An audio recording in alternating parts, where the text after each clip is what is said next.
कोटड़ीअ में मंज़ूर सखीराणी art gallery Sindh पारां एक शाइर एक फनकार जे सिरे हेठि नाले वारे शाइर अब्दुल गफ़ार तबस्सुम सिंध जे मशहूर फनकार मंज़ूर सखीराणीअ सां रिहाण रचाई वई। तक़रीब जी सदारत नाले वारी शाइरा नसरीन अल्ताफ़ कई। मेहमाननि में इश्तियाक अंसारी, आगा ज़फ़र, आशिक दादवी, नईम मलक, एजाज कबूलियो हुआ। प्रोग्राम जी कार्रवाई नामवर लेखक महबूब सिंधी हलाई। रिहाण में शाइरनि, अदीबनि, फनकारनि ऐं औरतुनि वॾे अंग में शिरकत कई। उन मौक़े ते अब्दुल गफ़ार तबस्सुम मंज़ूर सखीराणीअ ऐं ॿियनि सिंध टीवी न्यूज़ सां ॻाल्हाईंदे चयो त अॼु जेका आहे इन जो माहौल तमामु हिकिड़ो ॿियो पियो लॻे ऐं इंशाअल्लाह सुठी रिहाण थींदी, ॾाढो सुठो पियो लॻे। हेॾे मोहबती मेड़ाकनि खे एॾनि ख़फ़नि सां एॾनि कोशिशुनि सां बंदोबस्तु करे जॾहिं एॾो मान ॾींदा आहिनि त मुंहिंजी शींहं जहिड़ी दिलि थी वेंदी आहे। अल्लाह साईं धरती खे आबाद रखे, धरती जी ॿोली खे आबाद रखे। बेटाई सरकार जी धरती ते ॿोलीअ जे बहाने जेको मान ॾियनि था, मोहबतूं ॾियनि थियूं, उन जो मां कहिड़ा लफ़्ज़ सां थोरा अदा करे नथो सघां। लख लाइक़ सचल साईं असांजे सभिनी शाइरनि जेके दर्स ॾिना आहिनि उहे हिन ॾींहंनि जे लाइ आहिनि। त जॾहिं काई बि शइ कंहिं चङे तरफ़ वञे, उन वञण जे बजाए रुकिजी वञे त शाइर ई धरती जा हूंदा आहिनि, दुनिया जा शाइर। आर्ट ऐं उनजे आर्ट ऐं आर्टिज़न जी इहा प्रमोशन आहे जेका असांजी प्रमोशन आहे। अलाह साईं इन्हनि खे वधाए ऐं असां आर्टिस्टनि जी वाहुर पिया कनि, जेको हिकिड़ो लाजवाब क़दम आहे। ऐं हिन दौर में कोविड जे दौर में करणु हीअ वरी अञा हिकिड़ो वॾो पंहिंजो चैलेंज, जंहिंजे बावजूदि एॾा दोस्त आया आहिनि, सभु कुझु छॾे आया आहिनि ऐं साॻी तमामु मोहबतनि तमामु महिरबानी सभिनी दोस्तनि जी। ऐं उनजो परस्तार बि आहियां ऐं उनखे चाहींदो बि रहंदो आहियां। हमेशह सुठनि प्रोग्रामनि जो क्रेडिट कोटड़ीअ जे इन्हनि भाउरनि ॾे वियो आहे। सरवर जी मोहत, मंज़ूर सखीराणी जो आवाज़ ऐं तबस्सुम साहिब जी शाइरीअ में आशिक़ ज़रूरु लथनि, पर घणा दोस्त मूं पाण घुराया आहिनि। को दादू मां आयो आहे, को टंडे आदम मां, सांगड़ मां, बदीन मां। त मूंखे त ॾाढो सुठो पियो लॻे। हीअ सॼो कुझु माहौल ॾिसी, एॾा प्यारा प्यारा माण्हू ॾिसी हीअ सरवर जेको प्रोग्राम कयो आहे, मां त इहो चाहींदुसि त असांजे शहर में अहिड़ा प्रोग्राम थींदा रहनि। सकाफ़त खातो करे शहर जा मोज़िज़ माण्हू कनि, मौसीक़ी सां दिलचस्पी रखण वारा माण्हू कनि। असांजे शहर में तमामु मोतबर फनकार रहनि था। कोटड़ी जी आवाम खे बि, कोटड़ी दोस्तनि खे मुबारकबाद पेश कयां थो त इहे तमामु बहितरीनु प्रोग्राम थी रहियो आहे कोटड़ी जे हवाले सां बि ऐं कोटड़ी जे हिते सरज़मीन ते। मूंखे ॾाढो सुठो पियो लॻे त हीअ मंज़ूर सखीराणी या अब्दुल गफ़ार तबस्सुम साहब जी जे मान में जेको हीअ ॾिनो वियो आहे, जेका हीअ तक़रीब कई वई आहे, मूंखे ॾाढी हिन ते ख़ुशी थी आहे। ऐं चाहियां थो अहिड़ियूं तक़रीबूं थियणु खपनि। फनकारनि खे इहा त मोट मिलणु खपे भला कुझु।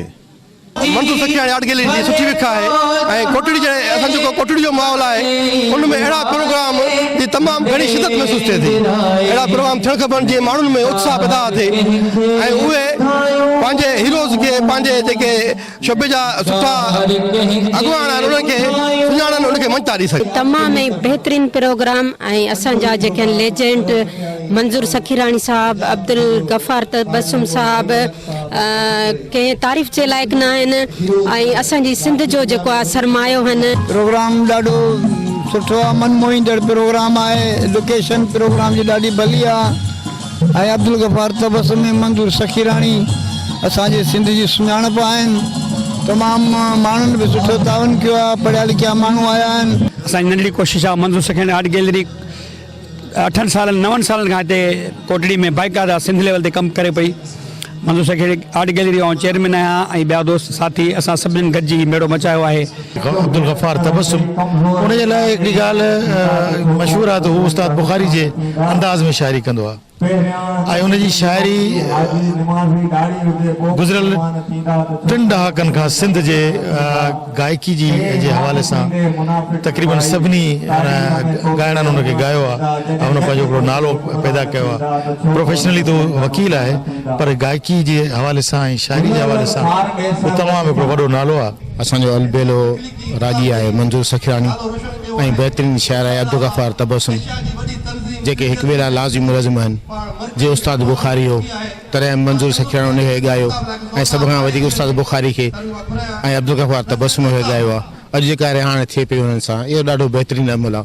त ही प्रोग्राम जेका आहे SOP ते अमल बिल्कुलु जेका आहे सो कयो वियो आहे ऐं ही जेको मांडाण जेको आहे अहिड़े तरीक़े सां मचायो वियो आहे जो हिन कोरोना वारी सूरत हाल में बि जेका आहे माण्हू इंटरटेनमेंट जेका आहे हासिलु कनि पिया सुठे नमूने सां। उन में औरतूं बि गॾु थियूं आहिनि, ॿार बि गॾु थिया आहिनि, वॾा बि गॾु थिया आहिनि। सुठा सुठा वॾा वॾा नाला जेके आहिनि उहे शरीक थिया आहिनि हिन प्रोग्राम में। शाइर अब्दुल गफ़ार तबसुम ऐं फ़नकार मंजूर सखीराणीअ सां रिहाण वारे प्रोग्राम में सिंध जे नाले वारनि फ़नकारनि शहनाई नवाज़ उस्ताद अब्दुल्ला खान, रागी बरकत फ़कीर, अयाज़ समूह, कादिर बख्श मिठू, उस्ताद मज़हर हुसैन ऐं मंजूर सखीराणीअ कलाम ॿुधाए महफ़िल में वेठलनि खे झुमाए छॾियो।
रिहाण तक़रीब में रागी मंजूर सखीराणीअ जी सालगिरह जो केक कटियो वियो ऐं मंजूर सखीराणी, अब्दुल गफ़ार तबसुम ऐं एजाज़ कबूली खे एवार्ड ॾिना विया। शाइर अब्दुल गफ़ार तबसुम ऐं फ़नकार मंजूर सखीराणीअ सां रिहाण राति देर ताईं जारी रही। कैमरामैन रफ़ीक कोलाचीअ सां गॾु इस्माइल बारी जो सिंध TV न्यूज़ कोटड़ी।